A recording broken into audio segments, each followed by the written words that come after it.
Good afternoon, ladies and gentlemen. My name is Dr. Mercy Alu. You can hear the African rain here by my window. I am a Nigerian author, researcher, and musician.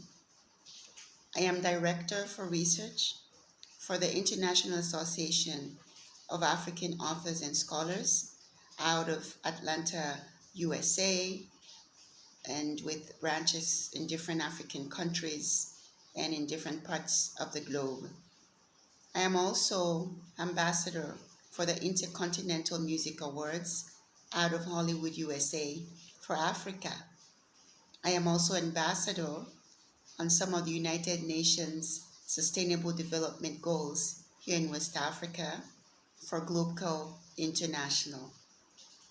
On behalf of the International Association of African Authors and Scholars, under the directorship of the Chief Executive Officer, Mr. Chinedum Igwe, the IAAAS endorses Mr. Modou Lamin Age-Almusaf Sowe's book, The Throne of the Ghost, at this launching.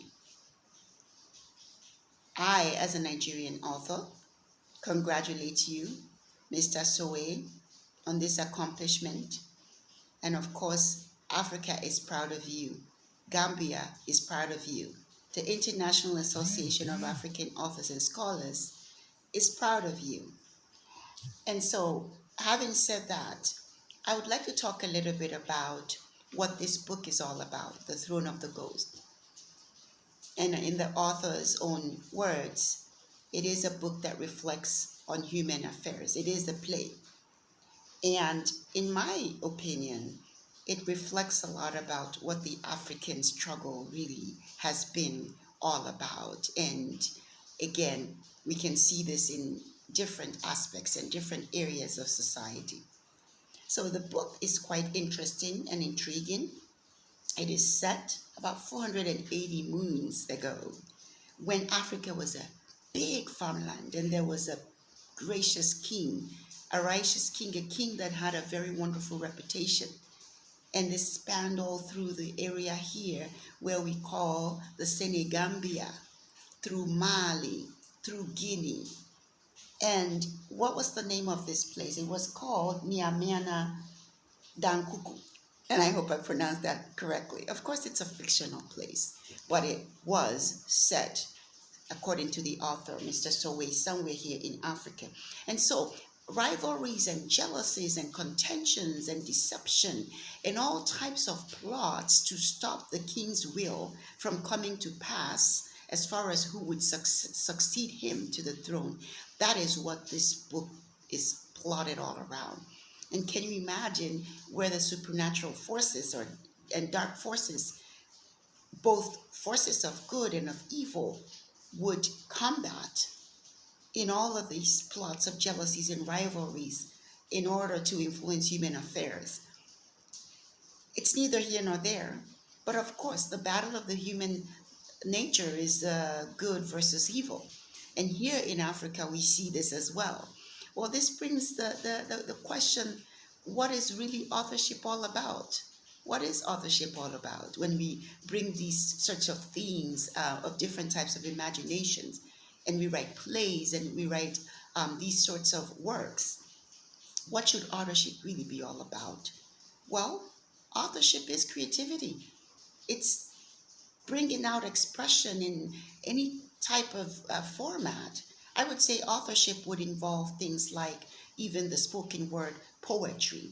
You have crafts, arts and crafts, basket making, weaving, tent making, tapestry making, weaving clothes like this Ankara I'm wearing here, where we in Africa do a lot of tie-dye methods and things like that. And then we have some of the royal types of materials, like what I have here behind me, which of course there's a lot of different types of fashion in Africa, brocades and whatever else we want to call them. However, writing and literature is definitely a form of authorship and expression, as well as music, visual arts, painting, and things like that. So the author brings an expression of ideas in communication through the medium of whatever their work is. And then the question becomes, Well, what does authorship mean to Africa? Well, I think authorship is important to Africa because we get to tell our stories.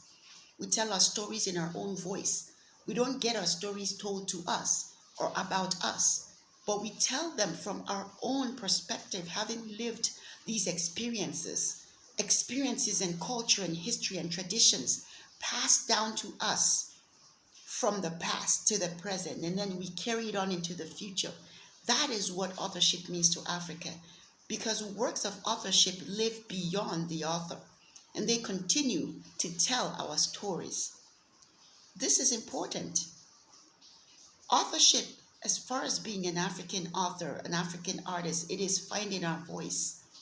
And I think this is something that Mr. Sowe is doing wonderfully in the Gambia. We don't have to always bring in books from different parts of the world in our educational system, for example. We can explore African authorship. We can explore the wonderful books and creativity given to us by the people amongst us that tell our stories. And so this is what I want to leave you with.